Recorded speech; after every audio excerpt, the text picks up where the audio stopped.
सच्ची भक्ति और प्रेम से भगवान को भी जीता जा सकता है। एक संत की कहानी। एक सेठ जी बड़े कंजूस थे। एक दिन उन्होंने दुकान पर बेटे को बैठा दिया और बोले कि बिना पैसा लिए किसी को कुछ मत देना, मैं अभी आया। अकस्मात एक संत आए जो अलग अलग जगह से एक समय की भोजन सामग्री लेते थे। लड़के से कहा, बेटा जरा नमक दे दो। लड़के ने संत को डिब्बा खोलकर एक चम्मच नमक दिया। तब तक सेठ जी आए तो देखा कि डिब्बा खुला पड़ा था। सेठ जी ने कहा कि क्या बेचा? बेटा बोला, एक संत जो तालाब पर रहते हैं उनको एक चम्मच नमक दिया था। सेठ का माथा ठनका। वो बोले, अरे मूर्ख, इसमें तो जहरीला पदार्थ है। अब सेठ जी भागकर संत के पास गए। तब तक संत भोजन बनाकर भगवान को भोग लगाकर खाने की थाली लेकर बैठ चुके थे। सेठ जी दूर से ही बोले, महाराज रुकिए, आप जो नमक लाए थे नमक नहीं था बल्कि जहरीला पदार्थ था, कृपा करके आप ये भोजन न करें।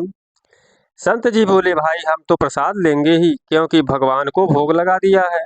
भोग लगाकर भोजन छोड़ नहीं सकते। अगर भोग नहीं लगता तो भोजन बेशक छोड़ देते। यह कहकर संत ने भोजन को प्रसाद समझकर खाना शुरू कर दिया। सेठ जी के होश उड़ गए और रात भर वहीं बैठे रहे। सेठ को रह रह कर ये चिंता सता रही थी कि अगर संत को कुछ हो गया तो बड़ी बदनामी होगी। रात में अगर तबीयत बिगड़ी तो कम से कम वैद्य को तो दिखा देंगे। यह सोचते सोचते उसे नींद नहीं आई। सुबह रोज की तरह संत जी उठ गए, नदी में स्नान करने लगे। सेठ जी ने कहा, महाराज तबीयत तो ठीक है? संत बोले, भगवान की कृपा है। इसके बाद वे पूजा के लिए मंदिर चले गए। जैसे ही संत ने मंदिर का द्वार खोला तो देखा कि भगवान के श्री विग्रह के दो भाग हो गए हैं और शरीर काला पड़ गया है।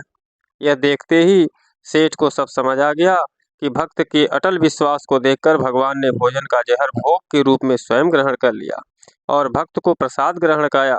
इसके बाद सेठ ने तुरंत घर जाकर अपने बेटे को दुकान सौंप दी और स्वयं संत की शरण में आकर भगवान की भक्ति करने लगे।